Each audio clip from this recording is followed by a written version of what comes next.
Now to focus on the fundamentals behind the technicals. Joining us this morning, Paul Gruenwald from S&P Global Ratings. Paul, welcome. Last time on, we talked about how with rates at cycle highs, labor conditions remained resilient. Seems 3 months later, headed into a busy week with the focus on employment, not much has changed.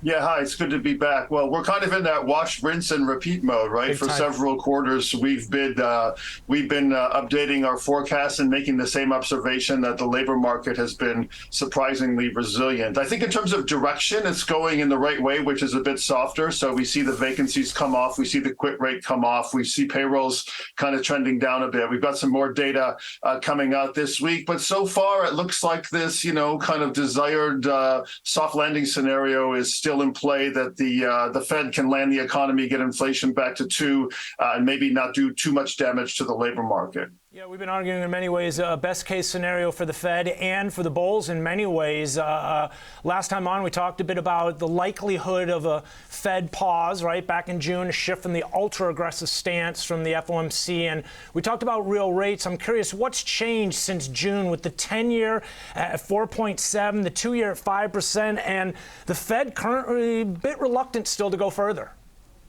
Yeah, well, I think what's kind of solidified since the last time we talked is the view that the Fed is either done or close to done, and they're going to keep policy rates close to where they are well into 2024. So if we continue to get prints to the downside on inflation, that means real rates are going to gradually rise, and that's going to squeeze the demand gradually out of the economy, which is what they want to see. On the 10-year, yeah, we've been flagging for a while that we could get an upside surprise, and you can think of a number of things that might be driving that. One is the fiscal deficit and the trajectory for that over the medium term. And then number two is this manufacturing renaissance we're seeing in the U.S., which is putting, investment demand and financing needs back on the table. And then we've got the Fed shrinking its balance sheet and selling bonds back to the market through QT. So all of that together is going to tend to move longer term yields higher. And that's where we are right now.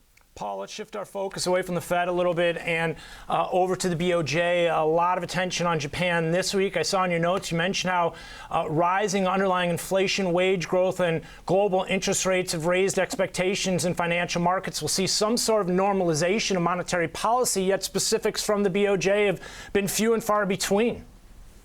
Yeah, well, normalization is a strong word, right? So I don't think we're going to have the Bank of Japan looking like the Fed or the ECB or any of the other advanced country central banks anytime soon. But we think the conditions are in place to at least take off the negative policy rate and maybe end yield curve control. But they're not going to be competing with the Fed or the ECB for the highest policy rate globally. But we think the conditions are in place to make some steps away from the extraordinary accommodation they've had in place for quite a long time. So we'll be looking for that with Governor Ueda in the next couple of meetings. We think, there's a good chance that could happen, but very, very gradually. The authorities are very, very cautious there about moving away from that stance. How about moving over to Europe? It seems like growth is stalled there. Yeah, well, the odd thing about Europe is they've got, as you just mentioned, stalled growth, particularly weak in Germany with manufacturing, a bit better in countries like Spain because of tourism. But they have a similar inflation problem to the U.S. The numbers aren't very different. Christine Lagarde has mentioned recently that the ECB is likely to be done, but it's really the same narrative as the U.S. We've got a strong labor market. We've got reasonably strong core inflation. So we think the ECB is going to keep that deposit rate close to 4% into 2024. And when they see definitive signs of a downward trend in inflation, they're going to start to ease. But the higher for longer scenario applies to this ECB the same way it applies to the Fed, even though the Eurozone economy is weaker than the U.S. economy. And with that playing out, it seems like the focus will be on QT, really. Yeah, well, the Bank of England and the Fed have kind of started their QT programs already. They're kind of churning in the background at the Fed. The ECB's got a much more difficult task, right? They don't have a continent-wide bond market. They've got bond markets for each country in the Eurozone. So the next step for them, as they keep the policy rate on hold, is to really define how they're going to unwind their balance sheet and, start QT and how that's going to play out amongst the various bond markets. And again, Lagarde and the ECB team have signaled that we're going to get more clarity clarity on that in the coming months. So I think the focus for the ECB has shifted from the policy rate, which we think is going to be on hold for the next couple of quarters, and what they're going to do about Q2 and shrinking the balance sheet and taking some liquidity out of the system. Shifting our attention to China, in your notes, I'm seeing you're talking about a disappointing COVID rebound, which everybody has been focused on, but also how that's equated to weak confidence ultimately.